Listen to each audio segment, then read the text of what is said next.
Right up there in the left, right there. Yeah. Balcony, yes? Yeah. Oh, yeah. Oh, is it me or should I? You, I was pointing to you. But Yeah, we got a question right here in front of you, right directly, right here. Hello. Hello. Onto the balcony. Okay. Well, first of all, wonderful movie. I would give it precisely 8.5 stars. But How many thumbs would you give it? huh?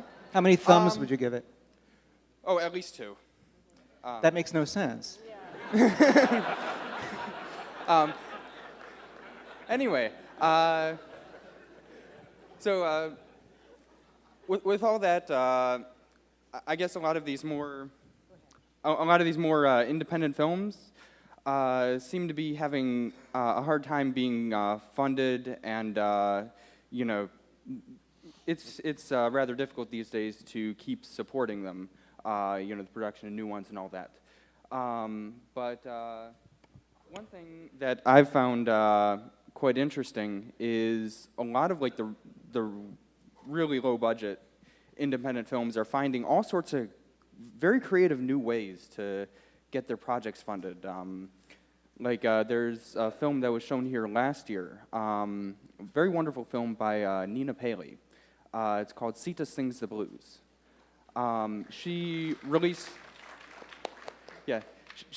her film under a Creative Commons license, put it online.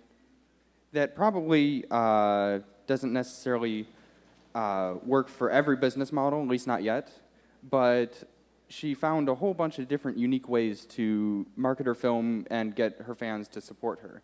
And I'm wondering what you think about how, these experiments can be sort of applied to maybe slightly bigger budget movies like Synecdoche. Who's that directed at? Well, I think we're all waiting for an economic to emerge that can justify a budget like Synecdoche, or even, a lot of those movies that you're talking about that get released in these creative and novel ways, like on the internet or through home distribution of DVDs and stuff like that. They work and they can become profitable only if the budget is very, very small.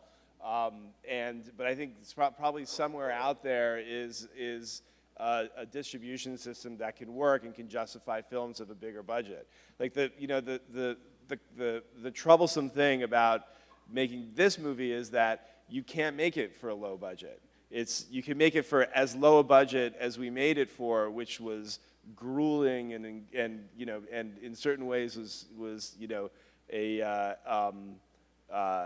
full of going back into the script and figuring out new ways to do things and ways to change what was initially there, to get it to a budget that is way above anything that could be justified in a distribution system like what you're talking about. But maybe, hopefully, sometime in the near future, we'll be able to, those numbers will match up.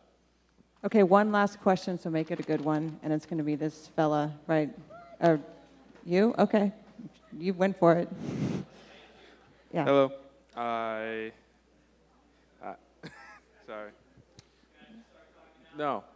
Oh no, we're going to have an argument. Uh-oh. Okay. Mr. Kaufman, I wanted to say that thank you very much for coming, and I also happened to see you on the street, and you shied away and looked. But anyway. What did I do? Wait a minute. Well, I walked in. Never mind. Okay. I don't even know what that means. Okay. I thought you were shying away from me. What I feel the meaning of the burning house is, and you can correct me. To that. I was talking to my movie buff friend, and I came across the idea that New York is an incredibly expensive place to live, and a house that is continuously on fire is all that someone who works at a box office probably could afford if she were buying a house. So I thought that would make a logical excuse for why someone can willingly buy a burning house with a tenant already living in the basement, and whether or not you agree.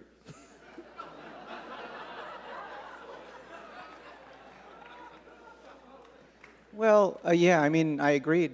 I agree. they, they, it, he said, she pretty much says that, you know, I mean, that's already written into the script. She says, you know, the sellers are motivated, and I couldn't afford this house, but now I can, kind of thing. I don't, yeah. I mean, I think there may be other things that I was thinking of then, but that's true. Everything you said is completely true. Except for the fact that the house is in Schenectady, it's not in New York City. Where it's really cheap and depressed. No, I don't know. No, but I mean, it is. Yeah, on her salary, she couldn't really afford to buy that house unless it was on fire. It's absolutely true. All right, well, thank you all for coming. It's been a pleasure. Thank you, Charlie Kaufman.